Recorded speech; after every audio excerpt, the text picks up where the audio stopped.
Hello students, कैसे हैं आप सब। आशा करती हूँ आप अच्छे होंगे और अच्छे से अपनी पढ़ाई कर रहे होंगे। मैं मोनिका रावत आपका स्वागत करती हूँ आईसीटी वर्चुअल क्लासरूम देहरादून। बच्चों, आज हम क्लास 8 का जो आपका सब्जेक्ट है साइंस, उसका chapter stars and the solar system को कंटिन्यू करेंगे। तो बच्चों, लास्ट लेक्चर में हमने सौर मंडल यानी सोलर सिस्टम के बारे में पढ़ा था। हमने इसके प्लैनेट्स के बारे में डिस्कस किया था कि इनके जो अलग अलग ग्रह हैं उनके बारे में हमने समझा था। आज हम इसके बाकी के जो आपके सदस्य हैं, जैसे कि आपके एस्ट्रॉइड्स हैं, उल्का है, उल्का पिंड है, जो सैटेलाइट्स हैं, इनके बारे में हम समझेंगे। तो आज का हमारा पहला टॉपिक है एस्ट्रॉइड्स यानी क्षुद्र ग्रह। अब अगर हम बात करें एस्ट्रॉइड्स यानी क्षुद्र ग्रह की, तो जो हमारा सोलर सिस्टम है यानी सौर मंडल है, जैसे कि आप जानते हैं कि इसके जो सेंटर है यानी केंद्र पे सूर्य है और चारों तरफ जो प्लैनेट्स हैं यानी ग्रह जो हैं वो इस सूर्य की परिक्रमा कर रहे हैं। यहीं पे अगर हम बात करें मार्स और जुपिटर यानी मंगल और बृहस्पति की, तो इसके बीच में एक बेल्ट है। क्या है? एक बेल्ट है क्षुद्र ग्रह की यानी एस्ट्रॉइड्स। तो अगर हम बात करें एस्ट्रॉइड्स की, तो एस्ट्रॉइड क्या है? There is a gap in between the orbit of Mars and Jupiter, यानी एक गैप है, एक जगह है किसके बीच में? मार्स और जुपिटर के बीच में, मंगल और बृहस्पति के बीच में। This gap is occupied by a large number of small object that revolve around the sun. और इस जगह पे, ये जो जगह है, यहाँ पे बहुत सारे छोटे छोटे ऑब्जेक्ट्स हैं, वस्तुएं हैं, जो कि सूर्य की परिक्रमा करते हैं, जो सूर्य का चक्कर काटते। These are called asteroid। इन्हें क्या कहते हैं? एस्ट्रॉइड्स यानी क्षुद्र ग्रह कहते हैं। Asteroids can only be seen through large telescope. इसको आप टेलीस्कोप के माध्यम से ही देख सकते हैं। मंगल तथा बृहस्पति की कक्षाओं के बीच काफी बड़ा अंतर है। इस अंतराल को बहुत सारे ऐसे छोटे छोटे पिंडों ने घेर रखा है जो सूर्य की परिक्रमा करते हैं। इन्हें क्षुद्र ग्रह कहते हैं। क्षुद्र ग्रहों को केवल बड़े दूरदर्शकों के द्वारा ही देखा जा सकता। अब अगर हम क्षुद्र ग्रहों की बात करें, तो ये कुछ इस तरीके के दिखाई देते हैं और कहाँ पे स्थित होते हैं? आपके मंगल और बृहस्पति के बीच में।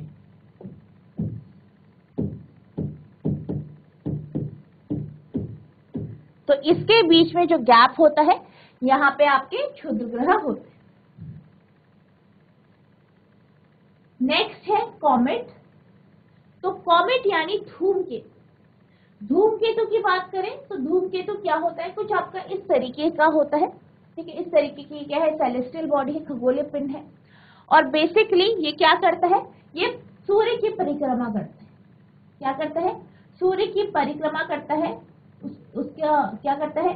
चक्कर काटता है इलिप्टिकल ऑर्बिट। इसमें इलिप्टिकल ऑर्बिट में, और इसका जो पीरियड ऑफ रेवोल्यूशन होता है यानी परिक्रमा करने का जो समय होता है, वो बहुत ही लंबा होता है। इसकी अगर हम बात करें तो ये गैसेस से बना होता है, और जब ये सूर्य के पास आता है, तो सूर्य के पास आते ही क्या होता है? इसकी जो टेल होती है यानी पूंछ जो होती है, वो लंबी हो जाती है, और जो उसकी पूंछ होती है वो सूर्य की विपरीत दिशा में। तो अगर हम बात करें कॉमेट की, तो कॉमेट की क्या होता है? एक हेड होता है और एक टेल होती है, यानी सर होता है और पूंछ होती है। और ये जो पूंछ होती है, जब ये कॉमेट सूर्य के पास आता है, धूमकेतु सूर्य के नजदीक आता है, तो इसकी जो पूंछ है वो लंबी हो जाती है। इसी तरीके से अगर हम बात करें हेलिस कॉमेट की, तो हेली कॉमेट जो है वो इसका एक एग्जाम्पल है। कॉमेट्स यानी धूमकेतु। Comet revolve around the sun in highly elliptical orbit. धूमकेतु परवलयीय कक्षाओं में सूर्य की परिक्रमा करते हैं, यानी धूमकेतु क्या करते हैं? इलिप्टिकल ऑर्बिट में, यानी जैसे यहाँ पे सन है, ये क्या है? सूर्य है, तो इसकी परिक्रमा करते हैं इस तरीके से, यानी इलिप्टिकल ऑर्बिट में कुछ इस तरीके से। However, their period of revolution around the sun is usually very long। और अगर हम बात करें इसके पीरियड ऑफ रेवोल्यूशन के, यानी इसके परिक्रमण काल के, तो ये सामान्य से बहुत ज्यादा लंबा हो। अगर हम कॉमेट की बात करें तो कॉमेट कैसा दिखाई देता है? It generally appears as a bright head with a long tail, यानी अगर हम धूमकेतु की बात करते हैं तो इसका चमकीला सर होता है और चमकीली पूंछ होती है, यानी लंबी चमकीली पूंछ होती है। जैसे ही ये सूर्य के पास जाता है, यानी the length of the tail grows in size as it approaches sun, जैसे ही ये सूर्य के पास जाता है तो इसकी जो पूंछ होती है वो लंबी हो जाती है।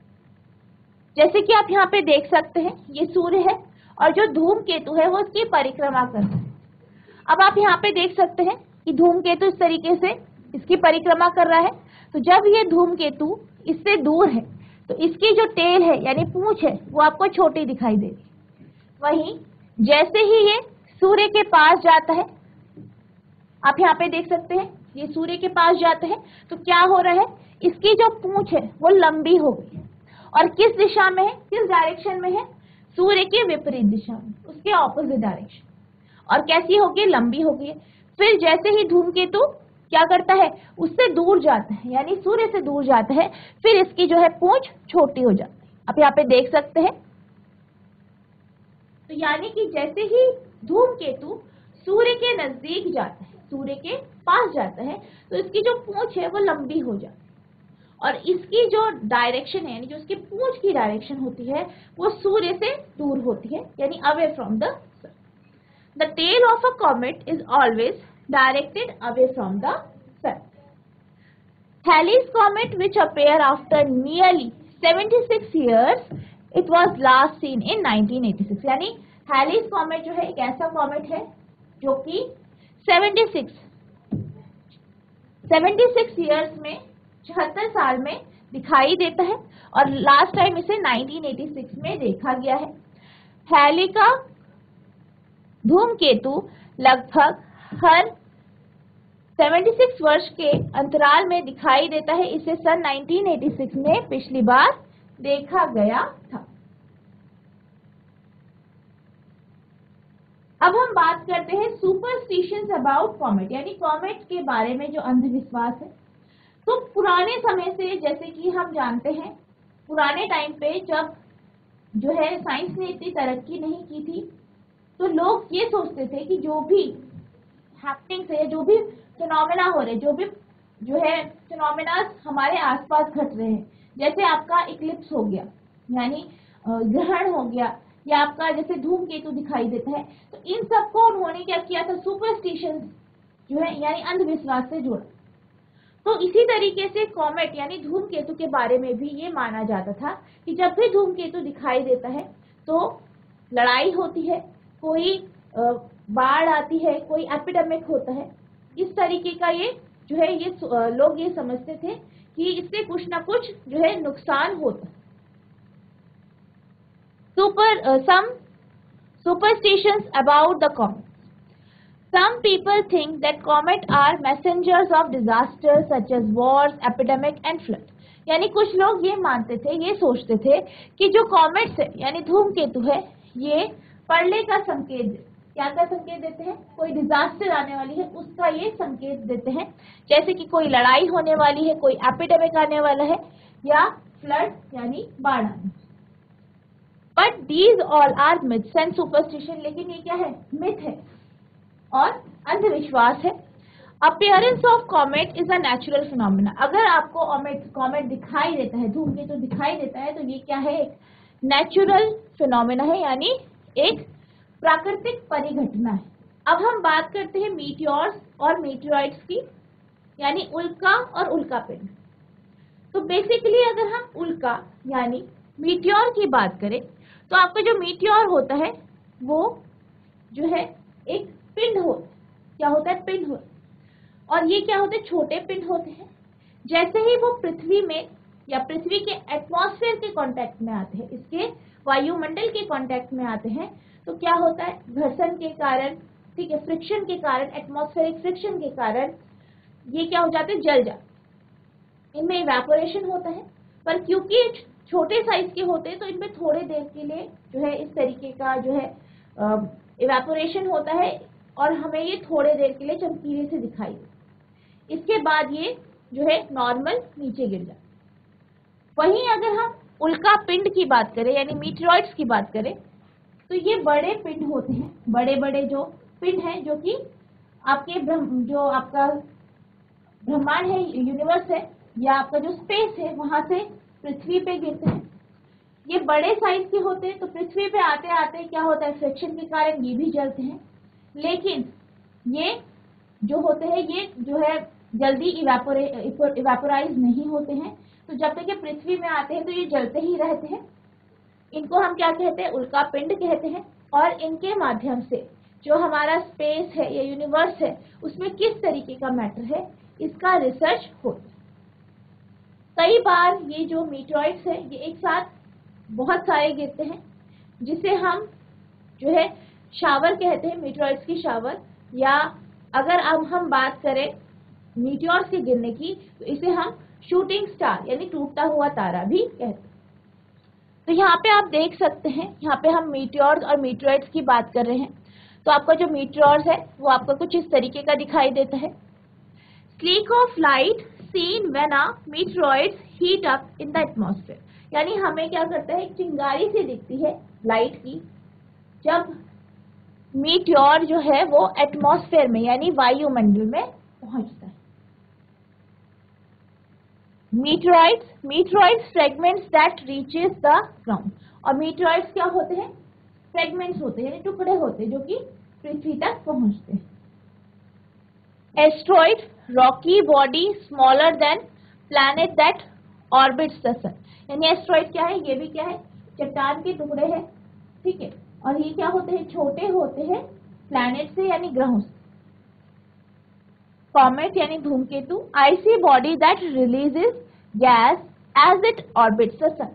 ये क्या होते हैं, आइसी बॉडी होती है यानी बर्फीली, इनका बर्फीला शरीर होता है।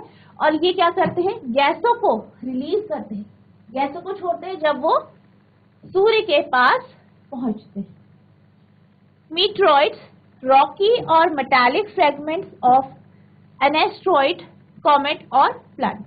अब मीटियोराइड की अगर हम बात करें तो ये क्या होते हैं, ये रॉकी होते हैं, पथरीले होते हैं, या मेटल जो होता है यानी जो आपका पदार्थ होता है उसके टुकड़े होते हैं। तो ये आपका क्या है, मीटियोराइड्स है। अ meteor is usually a small object that occasionally enter the Earth's atmosphere। यानी मीटियोर क्या है, मीटियोर यानी उल्का एक छोटा पिंड होता है जो पृथ्वी के वायुमंडल में यानी एटमॉस्फेयर में एंटर कर लेता है, आ जाता है। At that time it has a very high speed, और उस समय क्या होता है, इसकी जो स्पीड होती है वो बहुत ही ज्यादा होती है। The friction due to atmosphere heats it up. अब क्या होता है, जैसे ही ये एटमॉस्फेयर पे एंटर करता है, यानी जैसे कि ये आपकी पृथ्वी है, ठीक है, ये पृथ्वी है, ये इसका क्या है, एटमॉस्फेयर है। अब यहाँ से क्या हुआ, मीटियोर आया, यहाँ पे एंटर किया, यहाँ पे फ्रिक्शन हुआ, क्या हुआ, फ्रिक्शन, घर्षण हुआ, जिसके कारण ये क्या हो गया, गर्म हो गया। और ये क्या होने लग जाता है, फिर it glows and evaporates quickly, ये एकदम जलने लग जाता है और जल्दी से ये इवेपोरेट यानी ठंडा भी हो जाता है। This is why the bright sleek last for a very short time. और यही कारण है कि जो ये चमकीली सी आपको जो है स्लीक दिखाई देती है, ये बहुत थोड़े से टाइम के लिए होती है। उल्का सामान्यतः छोटे पिंड होते हैं जो यथाकथा पृथ्वी के वायुमंडल में प्रवेश कर जाते हैं। उस समय इनकी अति उच्च चाल होती है, वायुमंडलीय घर्षण के कारण ये तप्त होकर जल उठते हैं और चमक के साथ शीघ्र ही वाष्पित हो जाते हैं। यही कारण है कि प्रकाश की चमकीली धारा अति अल्प समय के लिए ही दृष्टिगोचर होती है। तो ये क्या है आपका, ये जो है ये आपका मीटियोर है। अब हम बात करते हैं मीटियोर की जो बहुत बड़े होते, जैसे कि यहाँ पे आप देख सकते हैं, some meteors are large, so they can reach the earth before they evaporate completely। तो क्या होता है, कुछ जो उल्काएं होती है बहुत बड़ी होती है और जब तक वो उनका वाष्पीकरण हो, जब तक वो ठंडी हो, उससे पहले ही वो पृथ्वी तक पहुंच जाए। The body that reaches the earth is called meteoroid. और इस बॉडी को, इस पिंड को हम क्या कहते हैं? मीटियोराइड कहते हैं। Meteoroids help scientists in investigating the nature of the material from which the solar system was made. अब ये जो मीटियोराइड होते हैं वो क्या करते हैं? वो साइंटिस्ट की हेल्प कर रहे हैं कि जो हमारा सोलर सिस्टम है, हमारा सौरमंडल किस चीज का बना है, किस मेटल का बना है, इसको खोजने में, इसके ऊपर इन्वेस्टिगेशन करने में। कुछ उल्का आकार में इतनी बड़ी होती है कि पूर्णतः वाष्पित होने से पूर्व ही वे पृथ्वी पर पहुंच जाती है। वह पिंड जो पृथ्वी पर पहुंचता है उसे उल्का पिंड कहते हैं। उल्का पिंड वैज्ञानिकों को उस पदार्थ की प्रकृति की खोज करने में सहायता करते हैं जिससे सौर परिवार बना है। अब हम बात करते हैं मीटियोर शावर यानी उल्का वृष्टि की। तो क्या होता है, कई बार बहुत सारे मीटियोर्स एक साथ आपको गिरते हुए दिखाई देते, इसी को हम उल्का वृष्टि यानी मीटियोर शावर कहते हैं। और एक कुछ फिक्स टाइम पीरियड के बाद ये होता है। When the earth crosses the tail of a comet, swarms of meteors are seen। यानी जब क्या होता है, पृथ्वी जो है कॉमेट यानी धूमकेतु की जो पूंछ है उसको क्रॉस कर देता है, तो कई बार एक साथ बहुत सारे जो मीटियोर्स है वो दिखाई देते, बहुत सारी उल्काएं दिखाई देती। These are known as meteor shower। इसको हम क्या कहते हैं? meteor shower यानी उल्का वृष्टि कहते हैं। Some meteor showers occur at regular interval each year। और कुछ जो meteor shower होती है वो एक फिक्स टाइम पीरियड के बाद, कुछ टाइम पीरियड के बाद फिर होती है। जब पृथ्वी किसी धूमकेतु की पूंछ को पार करती है तो उल्काओं के झुंड दिखाई देते हैं, इन्हें उल्का वृष्टि कहते हैं। कुछ उल्का वृष्टि नियमित समय अंतराल पर हर वर्ष होती है। तो ये क्या है, आप यहाँ पे देख सकते हैं, ये है उल्का वृष्टि। आप देख सकते हैं यहाँ पे एक साथ बहुत सारे जो मीटियोर्स हैं वो पृथ्वी पे गिर रहे हैं। अब हम बात करते हैं आर्टिफिशियल सैटेलाइट यानी कृत्रिम उपग्रह। हमने अभी जो है प्राकृतिक उपग्रह के बारे में पढ़ा जब हम प्लैनेट्स यानी ग्रहों के बारे में पढ़े। तो हमने क्या देखा था? हमने ये देखा था कि जो आपके इनर प्लैनेट्स है यानी आंतरिक ग्रह है, उनके जो मून है, उनके जो चंद्रमा है वो कम है। जैसे कि मरकरी यानी बुध और वीनस यानी शुक्र का कोई भी उपग्रह नहीं। वहीं पृथ्वी का एक उपग्रह है जो कि चंद्रमा है, और मार्स के 2 हैं, फोबोस और ड्यूमस। इसी तरीके से अगर हम बाह्य ग्रहों की बात करें तो बाह्य ग्रह जो होते हैं उनके जो आपके उपग्रह है वो बहुत सारे, जैसे आपका जुपिटर है, सैटर्न है, यूरेनस है, नेपट्यून है, इन सब के क्या है, काफी सारे उपग्रह। तो ये जो उपग्रह है कैसे हैं? नेचुरल यानी प्राकृतिक उपग्रह। अब हम बात कर रहे हैं आर्टिफिशियल सैटेलाइट यानी कृत्रिम उपग्रह। तो बेसिकली कृत्रिम उपग्रह यानी ऐसे उपग्रह जो मानव द्वारा निर्मित है, ऐसे उपग्रह जो मानव द्वारा निर्मित है। और ये कैसे उपग्रह होते हैं? जो कि पृथ्वी की परिक्रमा कर रहे हैं लेकिन चंद्रमा से भी पृथ्वी पे पास होते हैं, यानी कि चंद्रमा इनसे दूर है, ये क्या है, पृथ्वी के काफी पास होते हैं। इनको कुछ जो है काम के लिए या कुछ इनके टास्क है जिसके कारण इन्हें जो है पृथ्वी के बाहर भेजा गया उसकी परिक्रमा के लिए। जैसे कि जो आपके आर्टिफिशियल सैटेलाइट्स होते हैं, इनका उपयोग वेदर फॉरकास्टिंग के लिए यानी मौसम के लिए, मौसम की जानकारी के लिए, रिमोट सेंसिंग के लिए, कम्युनिकेशन यानी जो आपकी कम्युनिकेशन है, दूर संचार है, इसके लिए, सिग्नल्स के लिए यानी सिग्नल का जैसे आप इधर से उधर भेजते तो उसके लिए इनका उपयोग किया जाता है। तो कुछ इसके जो सैटेलाइट्स है जैसे कि आपकी आर्यभट्ट हो गई, इनसेट होगी, इडूसेट हो गई, तो ये आपके कुछ artificial satellites. Artificial satellites are manmade, कृत्रिम उपग्रह मानव निर्मित है। They are launch from earth, इनका प्रमोशन पृथ्वी से किया जाता है, यानी इनको जो लॉन्च किया जाता है वो पृथ्वी से होती है, इसकी जो लॉन्चिंग होती है वो पृथ्वी से ही होती है। They revolve around the earth much closer than earth's natural satellite, the moon. ये पृथ्वी के प्राकृतिक उपग्रह अर्थात चंद्रमा की तुलना में कहीं अधिक निकट रहकर पृथ्वी की परिक्रमा करते हैं। यानी अगर हम इनकी बात करें तो ये कैसे होते हैं, ये पृथ्वी से के पास होते हैं, चंद्रमा से भी पास होते हैं और पास रहकर ये क्या करते हैं, पृथ्वी की परिक्रमा करते हैं। India has built and launch several artificial satellite. Bharat ने बहुत सारे कृत्रिम उपग्रहों को बनाया और इनको लॉन्च किया। Aryabhatta was the first Indian satellite. Aryabhatta जो थी वो पहली क्या थी, प्रथम कृत्रिम उपग्रह है भारत। सम अदर सैटेलाइट यानी कुछ अन्य सैटेलाइट है आपकी, कल्पना 1, ईडूसेट और इनसेट। अब हम बात करते हैं आर्टिफिशियल सैटेलाइट के प्रैक्टिकल एप्लीकेशंस की। Artificial satellites have many practical application. कृत्रिम उपग्रह के बहुत सारे व्यवहारिक अनुप्रयोग हैं।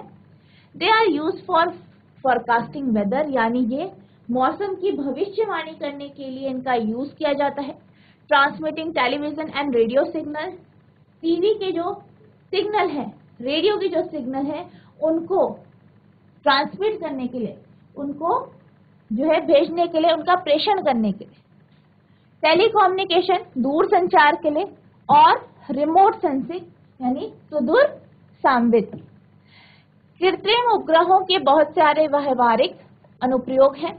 इनका उपयोग मौसम की भविष्यवाणी, रेडियो तथा टेलीविजन संकेतों के प्रेषण, दूर संचार, सुदूर संवेदन में किया जाता है। तो ये इसके कुछ एप्लीकेशन।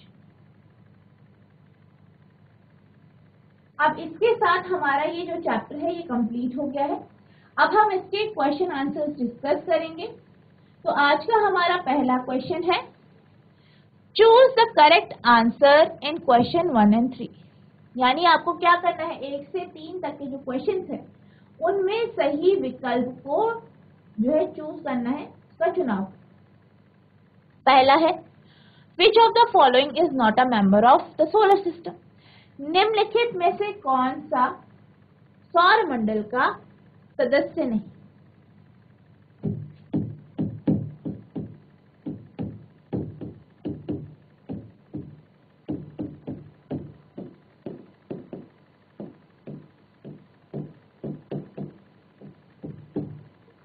तो आपके ऑप्शंस हैं, पहला है एन एस्ट्रॉइड, दूसरा है अ सैटेलाइट, तीसरा है अ कॉन्स्टलेशन, चौथा है अ कॉमेट। यानी पहला है एक क्षुद्र ग्रह,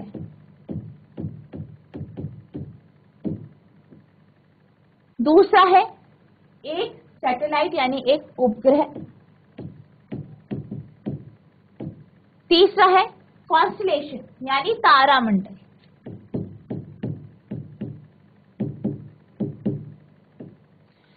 चौथा है अ कॉमेट यानी धूमकेतु। यानी आपको बताना है कि इनमें से कौन सा ऐसा विकल्प है, कौन सा ऐसा ऑप्शन है जो सौर मंडल का भाग नहीं है। अब अगर हम बात करें सौर मंडल की, तो सौर मंडल में आपके प्लैनेट्स हैं यानी ग्रह हैं, और आपके उपग्रह हैं। तो यानी उपग्रह भी क्या है, सौर मंडल में है। इसी तरीके से मार्स और जुपिटर की जो बीच की बेल्ट है वहां पे क्षुद्र ग्रह भी हैं। अब अगर हम बात करें सन की, सूर्य की, तो सूर्य की परिक्रमा जो है कॉमेट यानी धूमकेतु करते। तो यानी अगर हम बात करें इनमें से कौन सा ऐसा ऑप्शन है जो कि सौर मंडल का भाग नहीं है, तो वो आपका तारामंडल यानी कॉन्स्टलेशन है। अगर हम तारामंडल की बात करें तो तारामंडल क्या होते हैं, ग्रुप ऑफ स्टार यानी तारों का समूह जो कि कोई जानी पहचानी शेप यानी आकार बना, जैसे कि आपका सप्तऋषि तारामंडल, ठीक है, जिसे आप बिग डिपर भी कहते हैं, ठीक है। नेक्स्ट आपका हंटर यानी शिकारी तारामंडल, ओरियन जिसे कहते हैं। तो ये आपके कुछ तारामंडल के एग्जाम्पल हैं। तो अगर अब हम बात करें इस क्वेश्चन की, तो इस क्वेश्चन का जो आंसर है वो आपका ऑप्शन सी यानी अ कॉन्स्टलेशन है। नेक्स्ट क्वेश्चन है, which of the following is not a planet of the सन।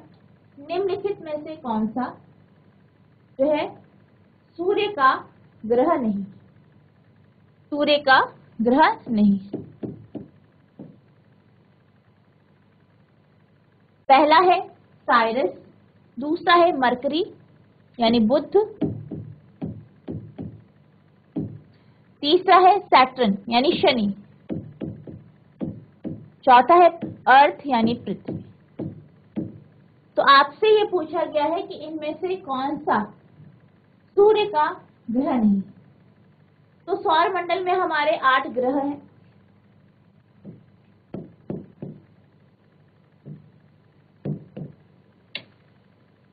आप ये जानते हैं कौन कौन से, मरकरी यानी बुध, वीनस यानी शुक्र, अर्थ यानी पृथ्वी, मार्स यानी मंगल, Jupiter, Brihaspati,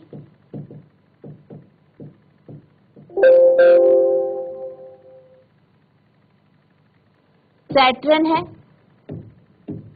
Shani, Uranus, Arun, Neptune, Varun. तो ये क्या है, आपके 8 ग्रह हैं सौर मंडल के।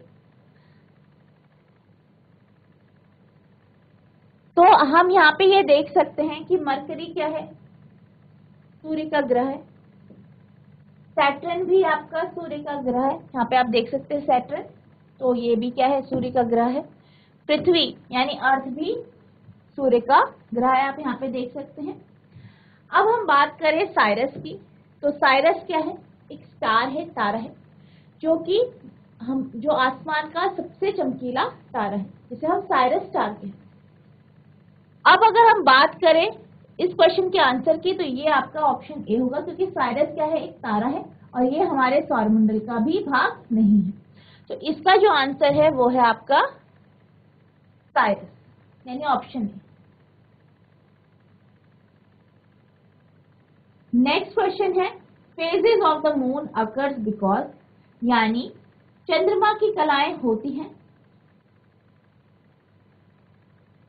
पहला है we can see only that part of moon which reflect towards us, यानी हम चंद्रमा के उसी भाग को देख पाते हैं जो हमारी तरफ परावर्तित होता है। दूसरा है our distance from the moon keeps changing, यानी हमारी दूरी चंद्रमा से बदलती रहती है। तीसरा है the shadow of the earth covers only a part of the moon surface, यानी जो चंद्रमा है, जो आपका चंद्रमा है, चंद्रमा के जो सतह है उस पे जो है पृथ्वी की जो शेडो है, पृथ्वी की जो छाया है या परछाई है, वो उसका कुछ भाग कवर करती है। The thickness of the moons atmosphere is not constant, यानी जो चंद्रमा है उसका जो वायुमंडल है, उसकी जो थिकनेस है, उसकी जो मोटाई है, वो अलग अलग है हर जगह। तो अगर हम बात करें फेजेस ऑफ मून यानी चंद्रमा की कलाओं की, तो ये हमें क्यों दिखाई देता है, हमें सिर्फ वही भाग चंद्रमा का दिखाई देता है जो लाइट के कारण, सनलाइट यानी सूर्य के प्रकाश के कारण हमारी तरफ रिफ्लेक्ट हो यानी परावर्तित हो। तो अगर हम बात करें इस क्वेश्चन की, तो इस क्वेश्चन का जो आंसर होगा वो आपका ऑप्शन ए होगा, यानी we can see only that part of the moon which reflects towards us, यानी हम चंद्रमा का वही भाग देख पाते हैं जो हमारी तरफ परावर्तित होता है। नेक्स्ट है फिल इन द ब्लैंक्स, यानी रिक्त स्थानों की पूर्ति कीजिए। पहला स्टेटमेंट है the planet which is the farthest from the sun, यानी वो ग्रह जो सूर्य से सबसे दूर है। तो अगर हम बात करें ग्रहों की, तो हमारे सौरमंडल में 8 ग्रह, जैसे कि अभी हमने बात करी Mercury, Venus, Earth, Mars, Jupiter, Saturn, Uranus, Neptune. यानी बुध, शुक्र, पृथ्वी, मंगल, बृहस्पति, शनि, अरुण और वर्ग। अगर हम बात करें सबसे दूर या सबसे दूरस्थ ग्रह की, तो वो आपका कौन सा है? नेपट्यून है।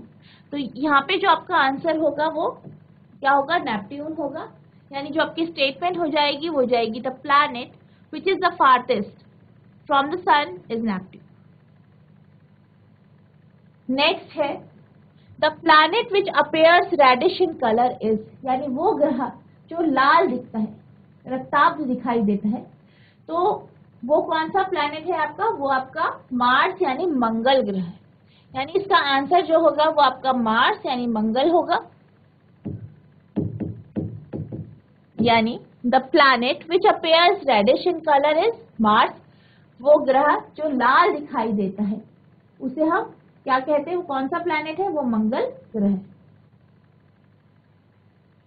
नेक्स्ट है a group of stars that appears to form a pattern in the sky is known as, यानी तारों का वो ग्रुप जो कि या वो समूह जो पैटर्न्स बनाता है यानी आकार बनाता है, कोई जानी पहचानी आकार बनाता है, उसको हम क्या कहते हैं?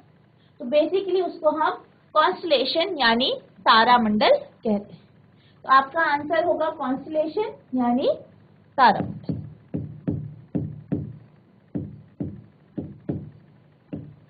नेक्स्ट स्टेटमेंट है the celestial body that revolves around a planet is known as, वो जो है खगोलीय पिंड जो पृथ्वी के आपके जो प्लैनेट्स होते हैं यानी ग्रह जो होते,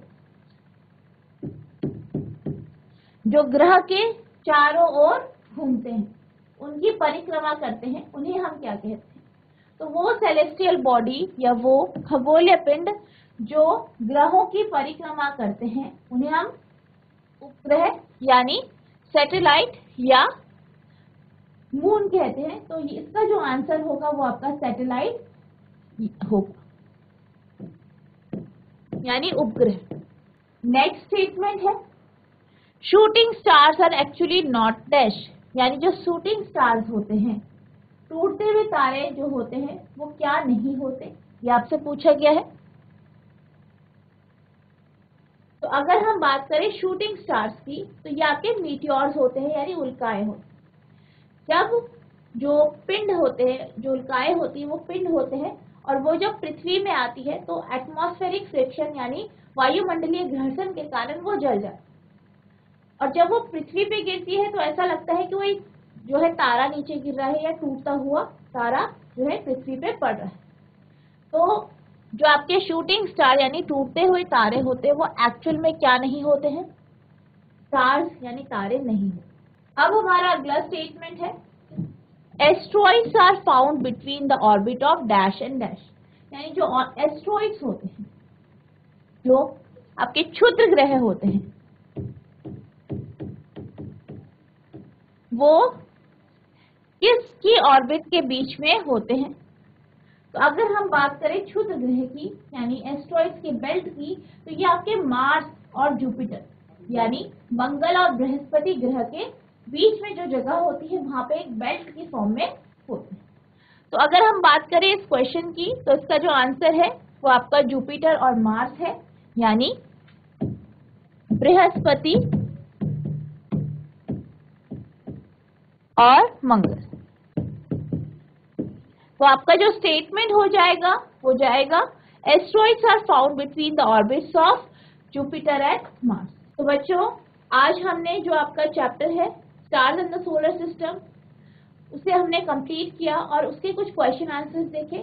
आई होप आपको ये क्वेश्चन समझ में आए होंगे, आपने इन्हें ध्यानपूर्वक सुना भी होगा। तो बच्चों आज के लिए बस इतना ही, मिलते हैं हम नेक्स्ट सेशन में। तब तक के लिए thank you and have a nice day.